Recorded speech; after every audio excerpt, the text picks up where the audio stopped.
أعوذ بالله من الشيطان الرجيم. بسم الله الرحمن الرحيم.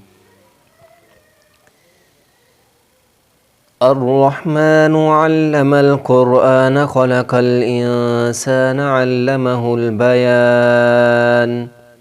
الشمس والقمر بحسبان والنجم والشجر يسجدان والسماء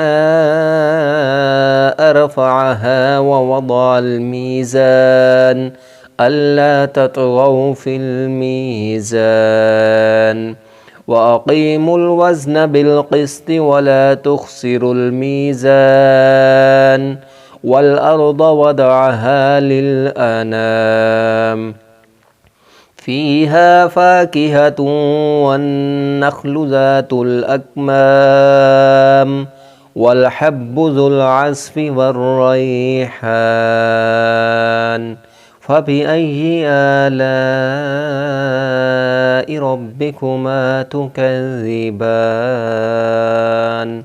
خلق الإنسان من صلصال كالفخار وخلق الجان من مارج من نار فبأي آلاء ربكما تكذبان رب المشرقين ورب المغربين فبأي آلاء ربكما تكذبان مرج البحرين يلتقيان بينهما برزخ لا يبغيان فبأي آلاء ربكما تكذبان يخرج منهما اللؤلؤ والمرجان فبأي آلاء ربكما تكذبان وله الجوار المنشآت في البحر كالأعلام فبأي آلاء ربكما تكذبان كل من عليها فان ويبقى وجه ربك ذو الجلال والإكرام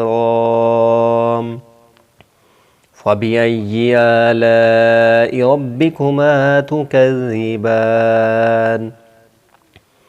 يسأله من في السماوات والأرض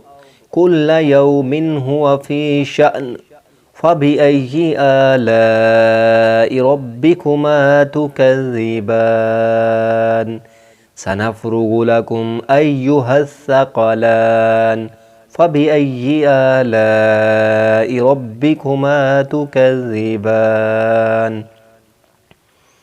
يا معشر الجن والإنس إن استطعتم أن تنفذوا من أقطار السماوات والأرض فانفذوا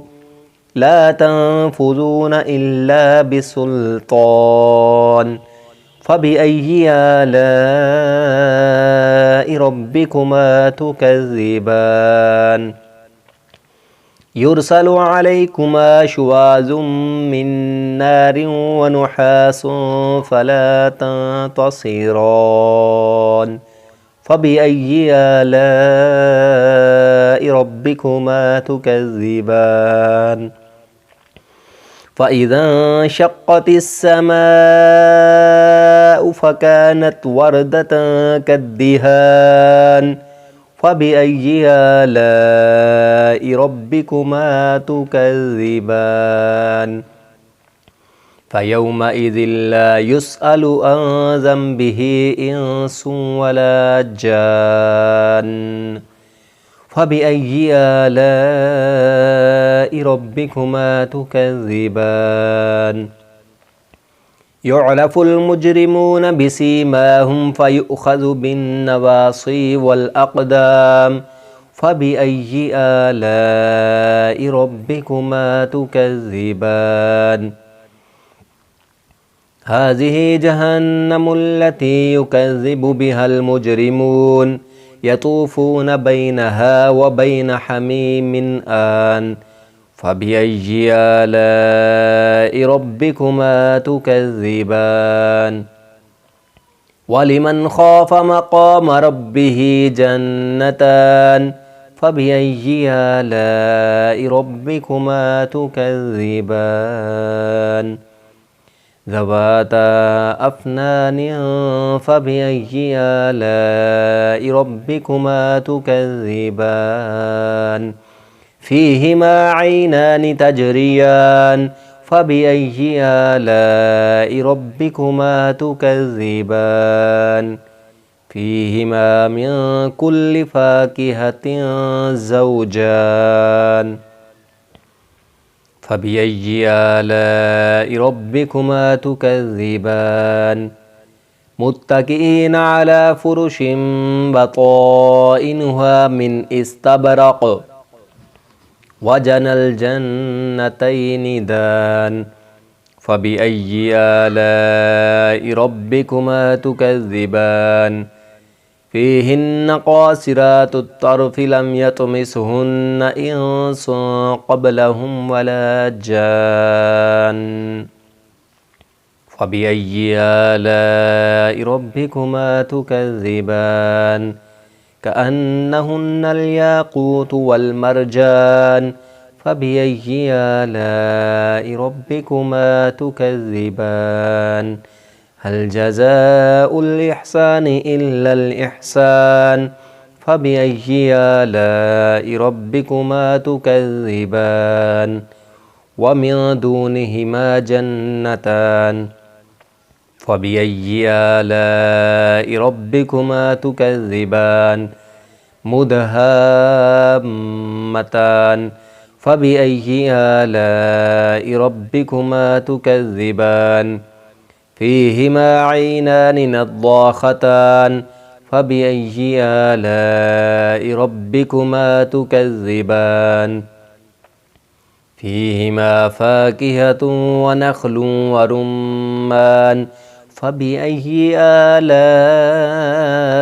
ربكما تكذبان فيهن خيرات حسان فبأي آلاء ربكما تكذبان حور